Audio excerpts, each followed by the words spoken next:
Welcome to Government Contracting Weekly, sponsored by AOC Key Solutions Incorporated. Government Contracting Weekly is the only television program devoted exclusively to the competitive and dynamic world of government contracting. A world where coming in second place is not an option, but where principle-centered winning is the only approach.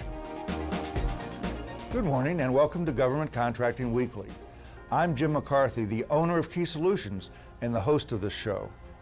Without a doubt, we are living in a period of unrivaled growth and change, driven most prominently by nothing short of a technology revolution. Every aspect of our lives is affected by this revolution, and certainly the government contracting industry is no exception. In response to this phenomenon, the Professional Services Council, or PSC, has announced the establishment of the Tech Council so that the contractors and the federal government are best aligned to serve critical missions going forward.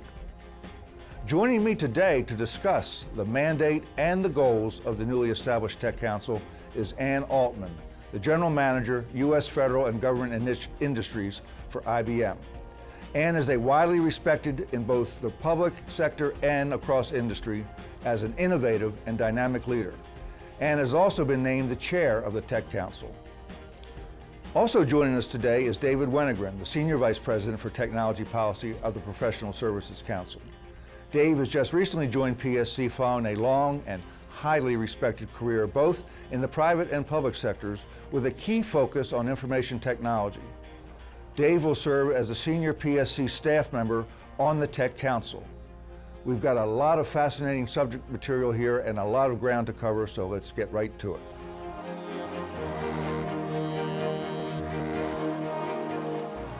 Good morning. Welcome to Government Contracting Weekly. I'm here with Ann Altman, who is the General Manager for U.S. Federal and Government Industries for IBM. Welcome back to the show, Ann. Thank you. We were very glad to have you back. You Delighted. did such a great job the first time. We had to have you on again.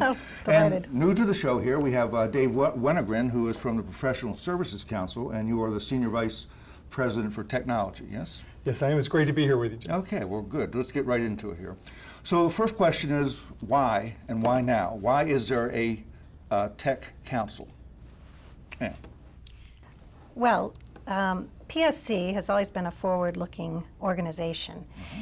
And what is going on in the federal government is this incredible convergence of technology and services, not unlike what's happening in the commercial world. Mm-hmm. But no one had really come to address those changes and the opportunity to really educate and advocate and present capability from industry to the government. Mm-hmm. Yeah, I had a long career in government before I retired and came to work in industry and now with this Professional Services Council. And what I saw was that government is facing continuing tough financial times. Mm-hmm. And financial uncertainty breeds one of two kinds of behaviors. Either you leap to something bold and new, or you fall back on the things that you've known for a long time. Right. And so you see this convergence of what was traditionally done separately as services work, hardware buying, software buying. Now people are looking for more consumption-based models where you can deliver a technology solution all together. And you're noticing that both in government and in contractor community, I assume, right? Yeah, in fact, I would say even more so in the rest of the world, yeah. Right? And so that's one of the challenges that I think we face, and one of the reasons why the Technology Council is such an important thing to get up and running is that government is falling behind because current practices are stifling the ability to take advantage of these consumption-based models that would allow you to deliver results, mm-hmm. insert new technology more rapidly, foster innovation, and all the things that you see going on around you in your personal life. Right. So I know this is relatively new for PSC, and you are going to be the chairperson for the Tech Committee, right? That's right. So what is the charter of the Tech Committee? What are you all going to be doing? What's on your plate? What's your vision for? Well, to the discussion that we've just started, the pressures are so intense for the government to drive capability, take advantage of new consumption models of IT, given the pressures of budget and the speed of technological developments. We recognize that there were really three areas that we needed to focus on. One is to help the government really by educating them on the capabilities that are prevalent across industry, being applied in commercial instances, and demonstrate to them how they too can take advantage of it. The second is to really advocate on behalf of the government and industry, for that matter, on the changes, reform, and policies that need to take place in order to acquire this capability in a way that speeds outcome for the government. Okay, and the third is really around taking advantage of innovation.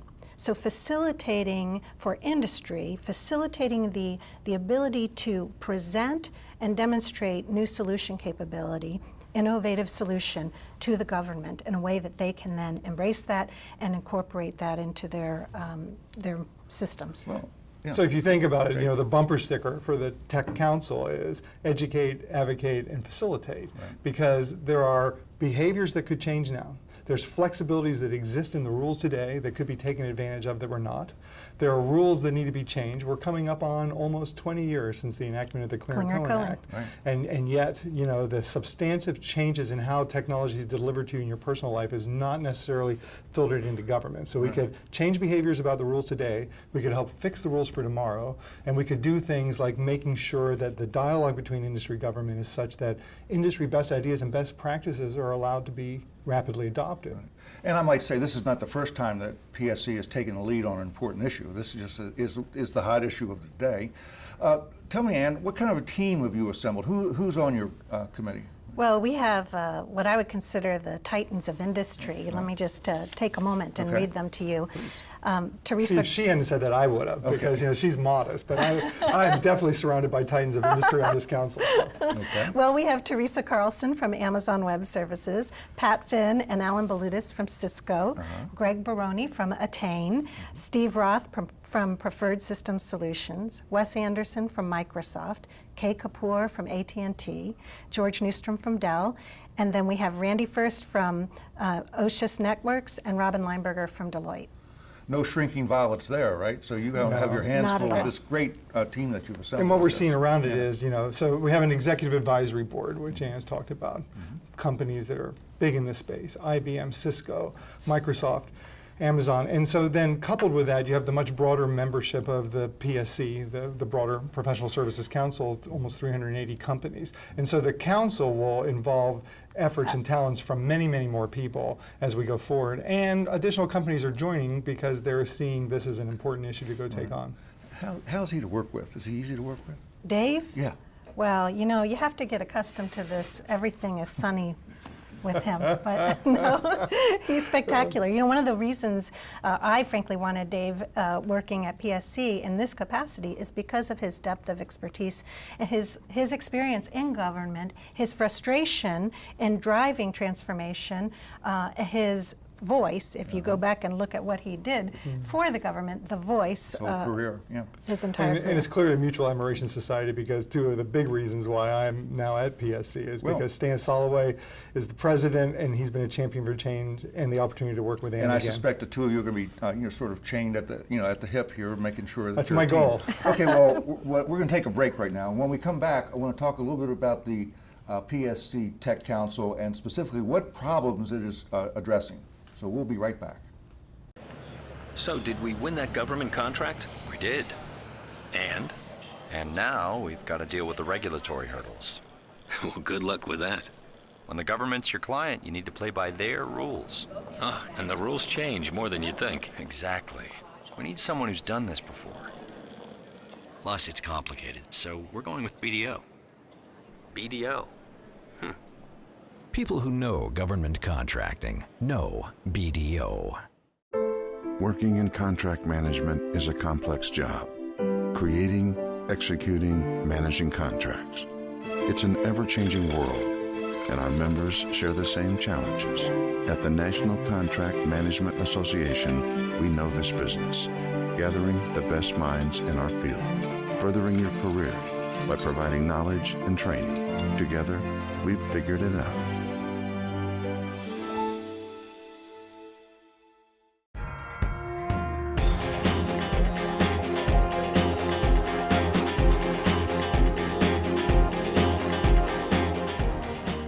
Welcome back to Government Contracting Weekly. Let's talk a little bit about the root of the problem, why the council was formed, so to speak. Some would say that the problem is too much technology, too much competing technology, too many applications, too many rules, too many this, too many that, right? So what would you say right now is essentially the way it's going to resolve itself? Will it be through some sort of government action or through some sort of Darwinian survival of the fittest and natural selection? What's your feeling on that, folks? So it's an interesting thing because there is no dearth of innovation, and new applications, new technologies are arriving every day. When I arrived in government, decades ago, the best gear was in my office. But by the time I retired from the government, I was carrying the best gear in my pocket to work. And so I don't think in a free market, then the best would win out. But I think the challenge the government has is the rules are stifling the ability to get at the best. Right. And so it's not, so what's happening is government is diverging from where the commercial marketplace and how you live your personal life is going. And so it's less about the ability of letting the best ideas survive in government. It's about giving government access to those best ideas, which is the compelling factor. Because of the long lead time, sometimes by the time they actually get what they've ordered, the technology is already 2 generations beyond that, right? Yeah, and I think part of what we're seeing and why we've created this council is because this convergence, this view of you can't think of things in silos, systems versus services. You have to think of this as a connected continuum. And so when you think about consumption models, cloud, in today's vernacular, 80% of what the government is going to implement will be a hybrid. It will be cloud that is systems of record, that which is legacy capability, connected to cloud which is public for new application and public available information connected together. And this is exactly why you have to think differently about how you're going to absorb technology, how you're going to pursue that, and frankly, how you're going to procure. Okay, well, you mentioned for that. technology, and what will PSC's focus likely be in technology? Is it cyber, or is it mobility, or what? Why don't you help us out here?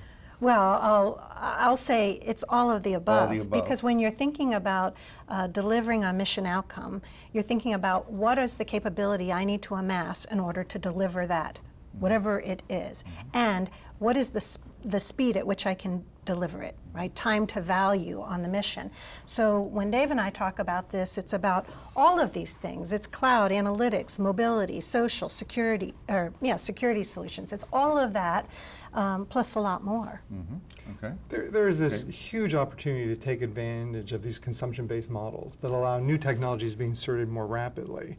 And oftentimes it's the connection of these things together, as Ann pointed out, right? Today is a world of self-service transactions that I need to be able to get to the big data that's available through the cloud on my mobile device, on my personal mobile device. These are fundamental shifts in the way technology is procured and technology is managed across government.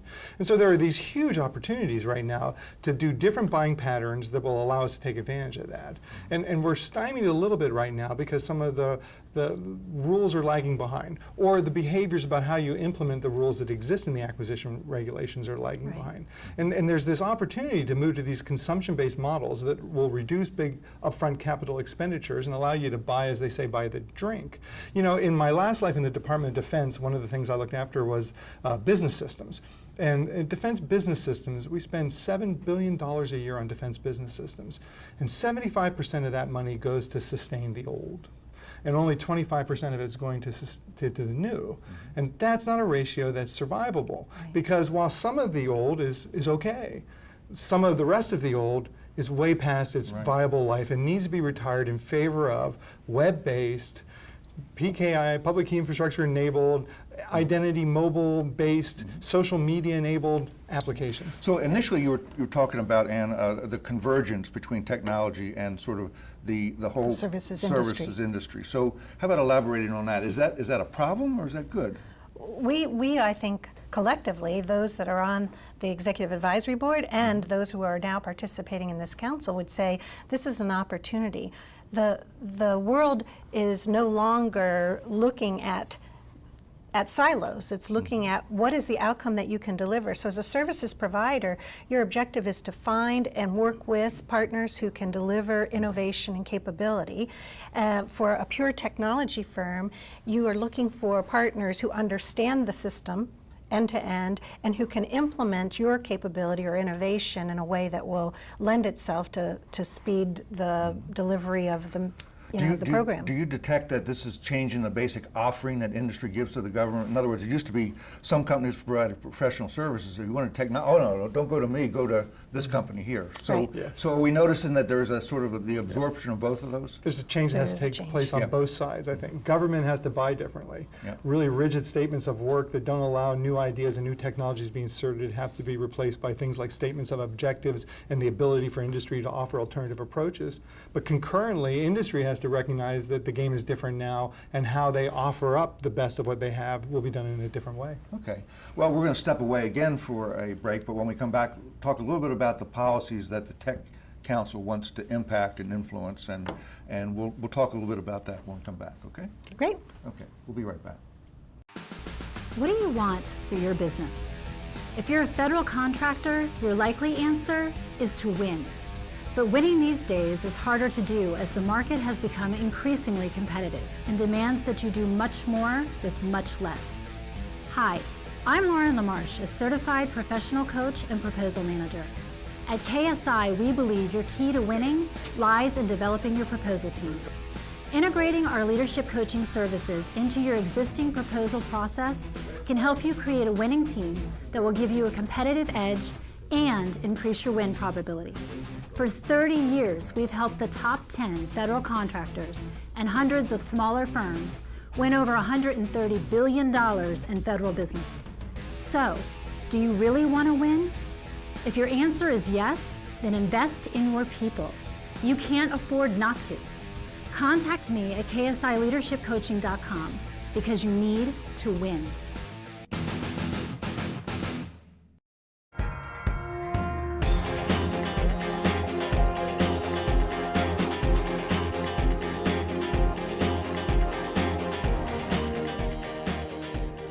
Okay, I'll ask this question of both of you. What are the trends and issues that you're seeing?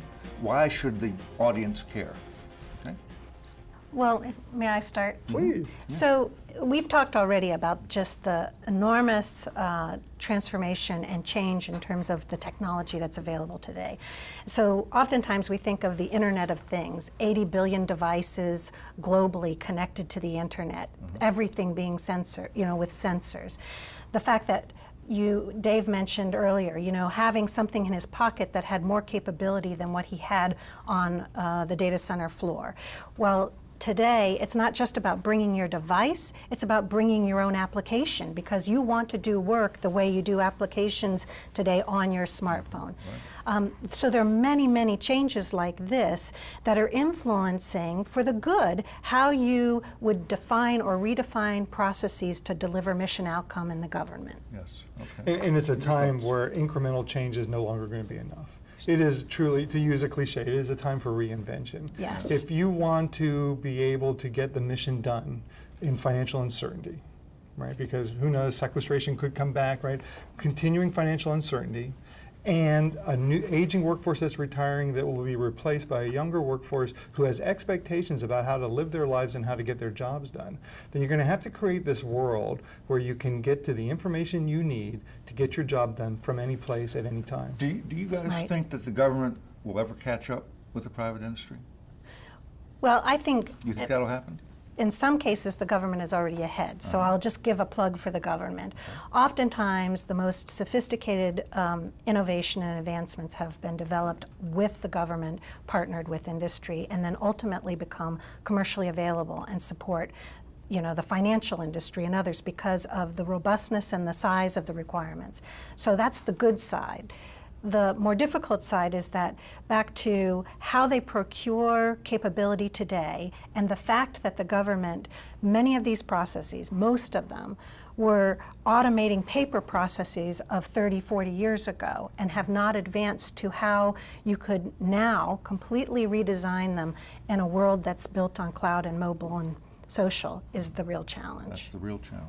Men and women are choosing careers of service and sacrifice every day. There's a lot of innovation and a lot of good work going on in government. Yes. But what we have seen, I've seen both from inside of government and now from industry, is that there is more that could be done. And there's more of the sort of bringing together of the best ideas of both that could take place with some fairly simple changes. Looking at the last couple decades, Professional Services Council has been a very effective advocate and spokesperson for this industry, I think. And they've taken on all sorts of tough issues, and you're still involved in all sorts of tough issues. But what would happen if you decided, we're going to sit this one out? In other words, you never formed your council. What do you think the implications of no action would be in the marketplace? What a lost opportunity, right? I mean, if you think about it, there are really hard choices that have to be made. Yeah. Financial costs have to be driven down, and government needs to understand how much it costs to do business and how to get a positive return on their technology investments. If we don't take this moment to strike to help make sure that the right policies and the right understanding, the right knowledge is in place to do those things, then we won't deliver premium services to the citizen, and we won't take advantage of this wonderful world of change and opportunity that's being provided to us. So strike while the iron's hot. Absolutely. Yeah. Okay. All right, well, we're going to step away, and when we come back, what I'm going to do is ask you for some last thoughts of what you would like to have the audience consider as we close today, okay? Great. Good. Thank you. Thank you. We'll be right back. AFCEA has been bringing government and industry together since 1946. By joining AFCEA, you'll reach the decision makers and become part of the discussion. You'll increase market visibility, gain market insight, receive discounts on AFCEA member services and events, and manage and engage corporate associates. AFCEA is the association of choice. Join today at www.afcea.org.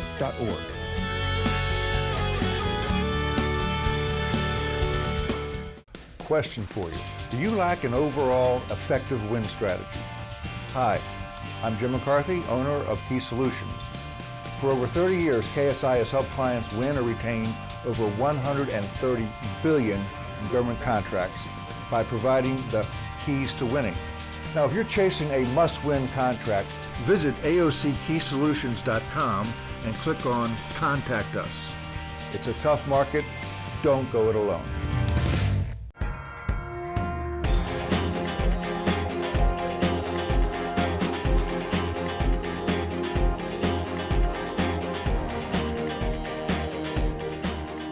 Welcome back. We're with Ann Altman and Dave Wennergren, and we're talking about technology and the Technology Council. Tell us your one thing, your leave behind, the thing that you would like to impress on our audience the most. What's the one thing, if they just remember that, they would be in good shape? The world has changed. Yeah. The way you live your life has changed. But we're on a path right now where government is diverging from the way the rest of the world operates, because some of the practices that we currently are involved in the delays and disruptions and hard rules that we have in place that make it difficult to take advantage of that. It could be a better world, and it's not like it's a change that's impossible to undertake. It's about changing behaviors and changing priorities, and we could better have government take advantage of what industry has to offer. Very well, okay. Ann, how would you add to that? Given that the world has changed, which I totally agree, the time is now. We've created a council to educate the government and industry on those changes, to advocate for legislative reforms that will facilitate the successful implementation of innovation and technologies, and to do that with hundreds, literally hundreds of industry partners who are committed to this transformation in the government at this time. Mm-hmm. And yet this transformation has to take place in a culture of government that is essentially very risk adverse. They're not used to changing on a dime or quickly or whatever like that. So it makes it a challenge for both sides. Wouldn't you agree with that? Yeah. Absolutely agree. Absolutely. Yeah. There are things that both sides can do, and boy, wouldn't it be great to have a strategic dialogue between great minds on both sides to get that done. Well, maybe the Tech Council can facilitate that very thing. That's our objective. All right. Well, I want to thank you both for being here today. I'm sure our audience learned a lot. I'm glad that you're here again. Thank you. Welcome to our show the first Great time. to be here. Perhaps you all will We'll come back. Come again. Absolutely. After Anytime. you solve the technology problem, you all can come back and tell us how you did it. All right, we're on it. We're on. All right. Now we've come to that portion of the program where we like to answer some questions in the government contracting community. Here's my colleague, Richard Nathan, speaking to what we call Tell Us What You Want. There is a rant going around, generally attributed to Mr. Jim McCarthy, and it goes something like this. Instead of publishing hundreds of pages of an RFP, why doesn't the government just tell industry, here are our challenges, what's your approach? Why is it in anyone's best interest to have to rely on tea leaves to discern the government's intent? What this is really asking is, why doesn't the government describe its objectives for accomplishing the problem covered by an RFP and leave it to the contractors to propose their best solution and its approach for implementing that solution? Instead, RFPs typically describe what should be done and how to do it. No one disputes the government's right to specify exactly what it wants and how it wants it done, but contractors' frustration is twofold. First, by writing RFPs as they typically are written, it turns many procurements into a commodity buy. The specifications are so tight that contractors are hard-pressed to differentiate themselves from their competition. Secondly, this approach to RFPs discourages and perhaps even prevents contractors from offering something innovative, different, and perhaps better than what was anticipated by the government. It all comes down to human nature. The program people have a need and they generally think they know how they want the contractor to meet that need. They are modestly risk-averse, and they rather buy what they know and understand than something new, mysterious, and unproven. Therefore, they provide clearly defined solutions. As usual, if you have something new and innovative to propose, it's imperative that you introduce it to the potential government buyers well before the RFP is written. If they're convinced of its merits, they may write the RFP such that you might propose it. If the RFP does not allow for your solution, it's a clear indication that the government is not as enamored with your solution as you are, and you would be foolish to bid.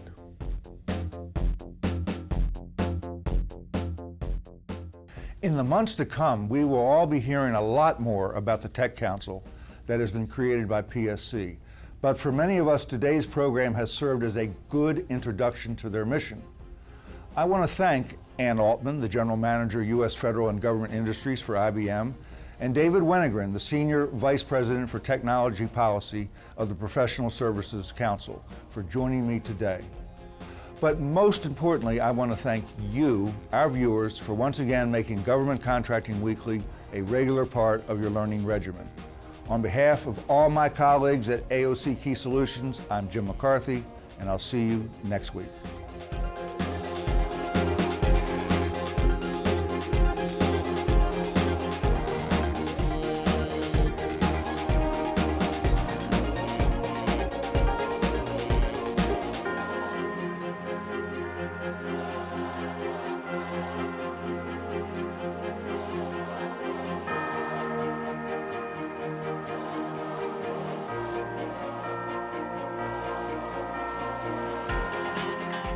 You've been watching Government Contracting Weekly, sponsored each week by AOC Key Solutions Incorporated. Government Contracting Weekly is the only television program devoted exclusively to the competitive and dynamic world of government contracting. For additional information, comments, questions, or suggestions, please write us at governmentcontractingweekly.com.